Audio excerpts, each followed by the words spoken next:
well-regulated militia being necessary to the security of a free state, the right of the people to keep and bear arms shall not be infringed. Welcome to another edition of Bearing Arms, Cam & Company. My name is Cam Edwards. Glad you're with me on the program today. Going to be talking with Knox Williams from the American Suppressor Association here in just a moment or two. January 1st, the $200 transfer tax on suppressors and short-barreled firearms goes away.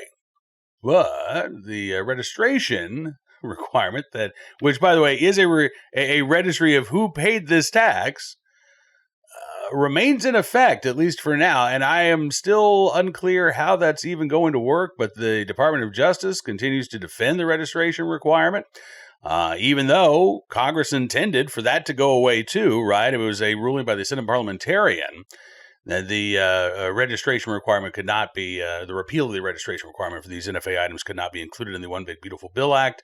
Again, a head scratcher given what this registry is all about.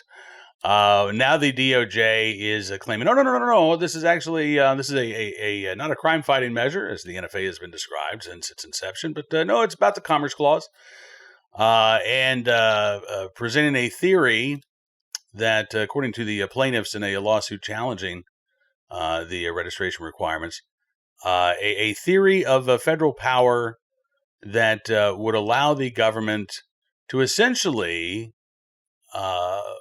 mandate a registry for customers in almost virtually every business that pays any kind of occupational tax, which really would be unprecedented. So the bad news is, the registration requirement is still in effect for right now. The good news is that it is being challenged in court. It is also still very much being discussed in Congress, as we talked about with Representative Andrew Clyde a couple of weeks ago. The fact that the $200 tax disappears on January the 1st, that's not nothing, right? I mean, this is actually the first major effort to weaken the NFA since its inception back in the 1930s. And hopefully it is step one in the demise of the NFA altogether. So with that in mind, let's kick off our conversation with Knox Williams, head of the American Suppressor Association. Take a look and listen. Knox, thanks so much for coming on the program. It's good to see you again. Cam, it's always a pleasure, man. All right, so the year is rapidly drawing to a close, which I still have a lot of Christmas shopping to do, so I'm not really ready for that. But I know a lot of folks may be getting a late Christmas present this year, because on January the 1st, the $200 transfer tax on suppressors and short-barrel firearms goes away as part of the One Big Beautiful Bill Act. I imagine that there are going to be a lot of gun owners who open up a box on Christmas morning. There's a little note there saying, wait until January 1st, right? But in the build up to January 1, the ATF is taking a move that gun owners should know about, at least prospective NFA buyers should know about, right?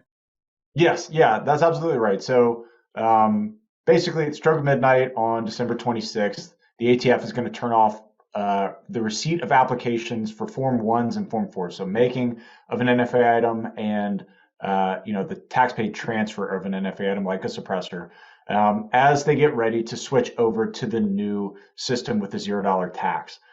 So this is something that it's really kind of a technical thing that ATF's got to do because they will not be able to process any applications that they've received with the tax paid under the new law when it goes into effect on January 1st. We put in some work. We pushed them pretty hard to try and see if we could get a forbearance to cover that gap so that there was no lag time. Forbearance basically being a forgiveness of the tax, saying, hey, for this period of time, we're not going to charge the tax. We were unsuccessful in that attempt. But, at the end of the day, come January 1, when they turn the forms processing back on, it's going to be a whole new world. A new world that we haven't seen in 91 years, in the gun community. And I, for one, couldn't be more excited about that. Absolutely. I know that the original intent of Congress was to get rid of both the taxation and the registration requirement, but the Senate parliamentarian kind of screwed us on that by saying that the registration requirement that violated the Byrd rule to repeal that. And we'll get into that in just a minute. But as you say, this is the first time since the creation of the NFA that we have seen such a positive step for gun owners, and quite frankly, a weakening of the NFA itself, right? Yeah, 100%. I mean, it has stood since 1934 with the same tax, the same registration requirements. They updated it here and there, in the 60s and the 80s. Obviously we've got the Hughes Amendment that was just a ridiculous amendment that passed in the 80s as well. So there have been some changes, none of them to the positive for the gun community. So this is really a dynamic change. It's going to save law-abiding gun owners hundreds of millions of dollars a year in taxes that they are no longer going to have to pay, which I think is fantastic. That's a dynamic win. It's not everything that we wanted, but we've got the lawsuits, right? Like we knew what we were doing when we were negotiating this as part of the One Big Beautiful Bill. We knew that if we were able to zero out the tax, that would open the door for us to challenge the constitutionality of the registration requirements of the National Firearms Act, because those registration requirements are predicated on the tax being paid. That was all part of the political calculus going in was, hey, we want them out of the NFA. If we can't do that, $0 tax, that still gives us a path to ultimately get these things out of the NFA in the long run. Yeah, because even if that tax had been $1, heck, even if the tax had been a penny, right? A tax is still being collected. And as you say, the registry is actually a registry of who has paid this tax. So that that does beg the question, Knox. Come January the 1st, when there is no tax, when the tax is $0, there's nothing to pay. How is the registration requirement going to work? So functionally, it's going to work identically. Everything about the process will remain the same for now. We are part of a coalition with the National Rifle Association, the Second Amendment Foundation, and the Firearms Policy Coalition, challenging that law. But lawsuits take time, not months, weeks, and months. It takes years for these things to move through the court. So there's likely not going to be a dynamic change in the short term, but in the medium to long term, we certainly hope and think that we've got a strong case to challenge the constitutionality and ultimately remove these items from the National Firearms Act. Are you surprised? I mean, given again the clear intent of Congress here, are you surprised at all that the DOJ is defending this registration requirement? No, although I will say that I'm very surprised with the language that they've used. Okay. The Department of Justice has got some form of a duty, and there's debate around this. I certainly know my personal opinions, but as it's been explained to me, they have a duty to defend the laws.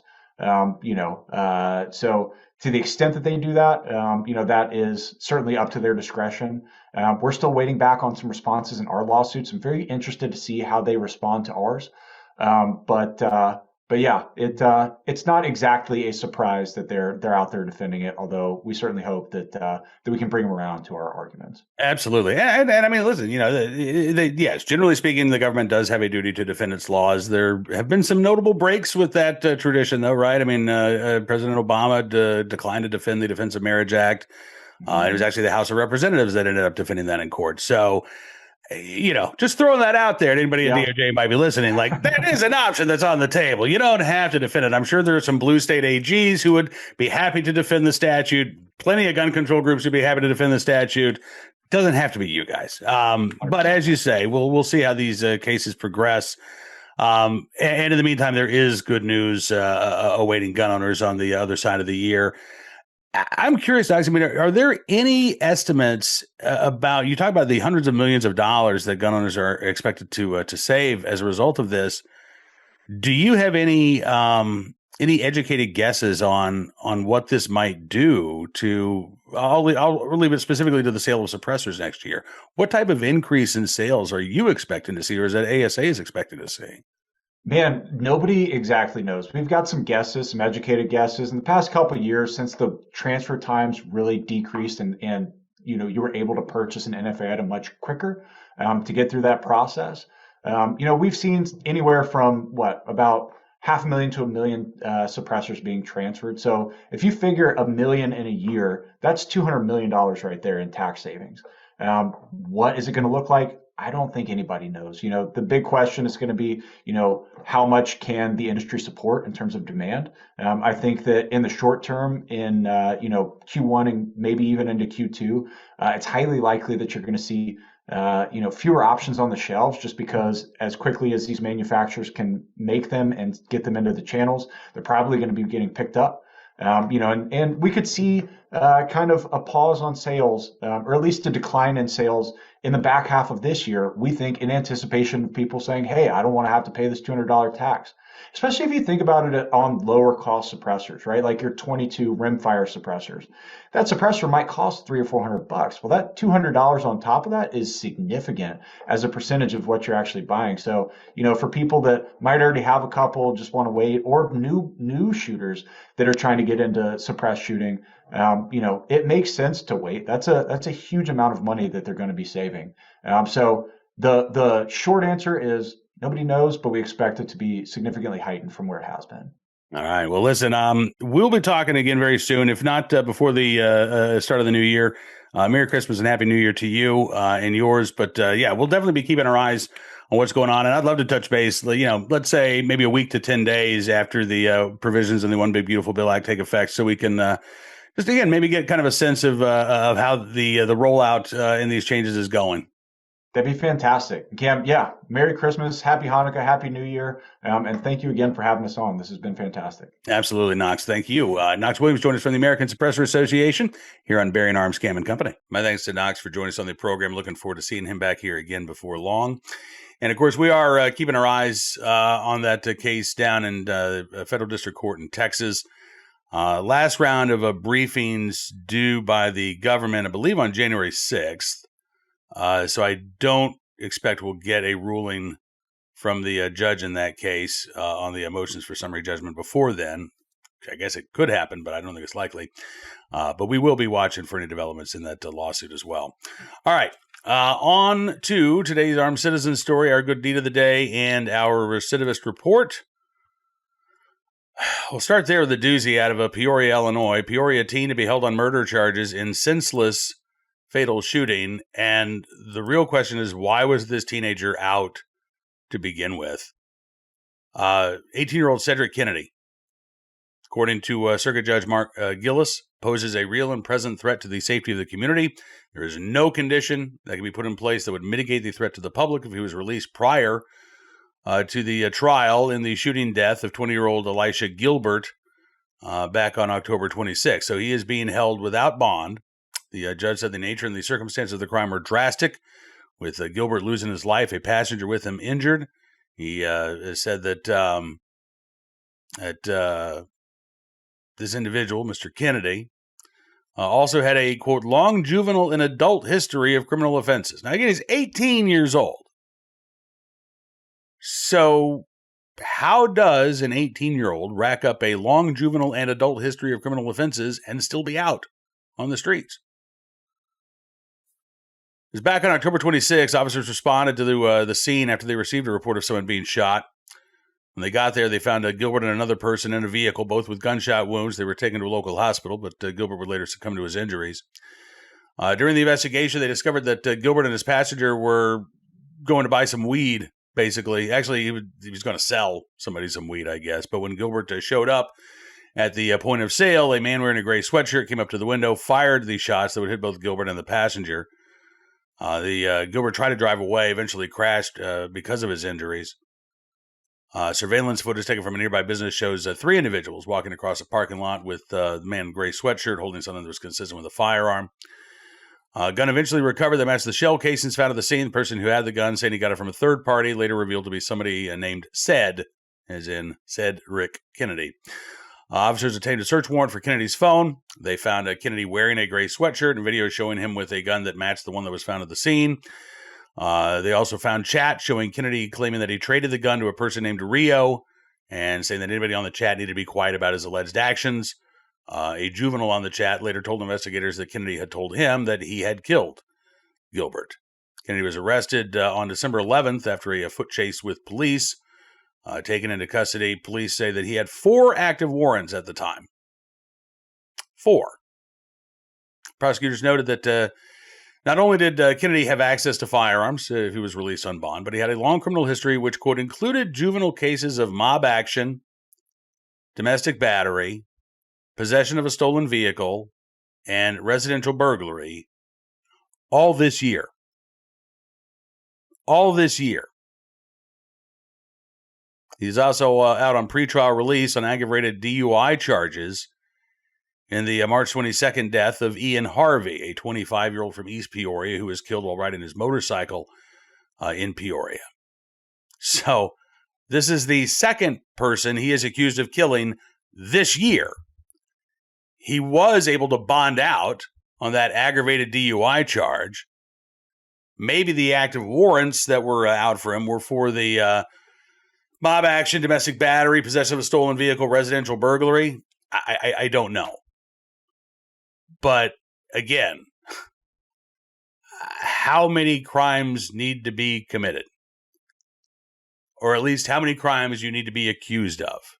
How many people need to die before someone is held without bond in Illinois? Apparently the answer is 2, at least in the case of Cedric Kennedy and the accusations against him. Meanwhile, Illinois lawmakers, they're not cracking down on violent criminals. No. They're going after lawful gun owners, right? You can't own this gun. You can't own that gun. I mean, I could do that for hundreds of guns. Can't own those magazines, right? Can't possess a gun in your home without obtaining a permission slip from the state police. Can't exercise your right to bear arms without undergoing 16 hours of training, including a live fire exercise. And if you live in Chicago, good luck, because there are no gun stores or ranges in the city limits where you can take that training. Meanwhile, an 18-year-old can rack up a rap sheet as long as my arm and still be out on the street, illegally armed and allegedly using that gun to murder someone in cold blood. Way to go, Illinois Democrats.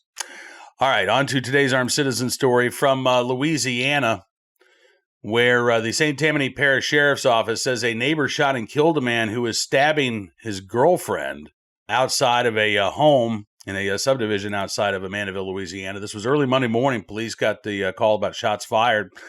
When they arrived on the scene, they found a deceased male. They found a female suffering from stab wounds, thankfully described as non-life-threatening. But that very well could have changed had it not been for the intervention of this armed citizen. According to police, the woman was being attacked by her boyfriend inside of their home. She was able to get out through a window. We don't know if she busted out that window and then was able to climb out, but somehow she got out. She is then screaming for help. And again, this is about 3 o'clock Monday morning, right? Screaming for help in the dark of night for somebody to come and save her before she's stabbed again. Neighbor apparently hears what's going on, grabs their gun, goes outside, confronts the knife-wielding boyfriend, tells him to stop, doesn't immediately shoot, tells him to stop, tries to de-escalate the situation. But according to the sheriff, the man continued his assault on his girlfriend, which is when the neighbor fired a shot, striking and killing him. According to the St. Tammany Parish Sheriff, the investigation continues, but based on the information at hand, the sheriff says that this armed citizen prevented serious injury or perhaps even the loss of life. It is entirely possible that police still would have rolled up to the scene of a homicide there in Mandeville, but rather than a justified homicide, it would too have been cold-blooded murder. And a woman who is alive today would not have been, again, if it weren't for the actions of that armed neighbor. All right. Finally today, our good deed of the day in the right place at the right time, willing and able to do the right thing. A Florida chef who saved the life of a regular after the 78-year-old stopped showing up for his daily meals. This is such a great story. New York. This is from the New York Post, but this has been covered pretty extensively in Florida where this happened. So Charlie Hicks, he is a man of routine, I guess, at least when it comes to eating. For the last 10 years, every single day, Charlie Hicks has shown up at the Shrimp Basket for lunch and for dinner. Same thing. Cup of gumbo, light on the rice, no cracker. every day, past 10 years. Donnell Stallworth, who is a 45-year-old chef at the Shrimp Basket, told CBS News in Pensacola, "We opened the doors up. Mr. Hicks is there to greet us." But back in September, Hicks didn't show up for several days. And Stallworth said, I thought something was wrong. So they called his house, and Hicks said that he was sick. So for the next couple of days, they actually brought him his gumbo, which, already is pretty outstanding, right? Hicks said, "Just leave it at the door. I don't want to get anybody else sick." Third day, though, when they called to say, "Hey, we're on our way with your lunch and dinner," the phone went straight to voicemail. Stallworth said he was extremely concerned. He actually left in the middle of his shift, drove over to Hicks' apartment, knocked on the door. There wasn't any answer. He said, "Right when I was going to turn, I heard something. I heard a voice like, 'Help.' And then I opened the door up, and he was lying on the ground, and I didn't know what his condition was. That was the scariest part right there," he said. Hicks had fallen. He had broken 2 ribs. He was severely dehydrated. But thanks to Stallworth, again, just his concern for this regular, Hicks was able to make it to the hospital, was able to recover from his injuries. And yes, the Shrimp Basket continued to bring him his gumbo while he was there in the hospital. But not only that, the staff at the Shrimp Basket actually helped Hicks find and move into a new apartment that's actually right next to the Shrimp Basket so that they can help keep an eye on him. Hicks' niece, Christina Nieper, told the Pensacola News-Journal that Hicks said that Donnell had saved his life. And he said, "I'm pretty sure that Donnell and the Shrimp Basket staff saved his life. Donnell has been texting him, visiting him. Apparently they're best friends." As Hicks told CBS News, "We made a connection." Says, "We made a connection." And here is Stallworth visiting Hicks in the hospital. Stallworth says that Hicks is now back at his regular table at the Shrimp Basket. They talk every day. Says they usually start off by talking about the Andy Griffith Show, and then the conversation just goes from there. Stallworth said that having Hicks so close is, quote, "the best thing going." He says he's that uncle, he's that grandfather, he's that best friend, he's all in one. So in the right place, at the right time, willing able to do the right thing for that grandfather figure, that best friend, Donnell Stallworth. And again, for going the extra mile for Charlie Hicks, the entire staff of the Shrimp Basket there in the Pensacola area, we thank you for your very, very good deed. All right, that is going to do it for this edition of Bearing Arms Cam & Company. I want to thank you for being a part of the program. As always, I'm looking forward to seeing you back here again tomorrow. I'm going to have to be a little bit flexible. I'll let you know ahead of time that I'm going to be guestless tomorrow. You're going to be the one keeping me company. I've got to get my washer repaired, and the service call is literally sometime between 8 a.m. and 5 p.m. So I have to maintain maximum flexibility, and I couldn't commit to actually doing an interview at a particular time. So I'll be flying solo tomorrow. We'll get back to our guests on Thursday of this week, but we will have a show tomorrow. We will be letting you know what the latest news is regarding your right to keep and bear arms. Getting closer to the start of legislative dates in the legislative sessions in many states. Governor Tim Walz in Minnesota is still pushing for a ban on so-called assault weapons. We talked with John Comerford from NRA Iowa yesterday about some of the onslaught of gun control bills that are headed our way in Virginia. But we can expect, more gun control in Rhode Island in the wake of the shooting at Brown University. California, we're still keeping an eye on, right? Rick Travis told us that the money might not be there for a lot of new gun controls next year. But unfortunately, there are no shortage of states around the country that have no respect whatsoever for our right to keep and bear arms, and the assaults on those rights are going to continue. So we'll be taking perhaps a closer look at what is on the horizon on tomorrow's Bearing Arms Cam & Company. You have a great rest of your 2A Tuesday. Be sure to check out bearingarms.com throughout the day. We are keeping you apprised of all of the latest news regarding your right to keep and bear arms. including a write-up on that armed citizen story out of Louisiana. If you like what you see, I'd also encourage you to become a VIP Gold or VIP Platinum member. Just go to bearingarms.com/subscribe. Use the promo code FIGHT. You can take 60% off your membership. If you are a VIP Gold and Platinum member, you get to take part in our weekly live chats. It's every Wednesday at 1:30 p.m. Going to be doing that with Hot Airs Ed Morrissey tomorrow. Hopefully, unless the washer repair guy's here, in which case Ed's going to be flying solo. But we're also going to be doing an after party tomorrow night at 7 p.m. Eastern, I believe. So I'd love for you to be a part of that. Again, just to sign up to become a VIP Gold or Platinum member, use the promo code FIGHT, take 60% off. All right, we'll see you back here tomorrow. Until then, be well, be safe, and be free.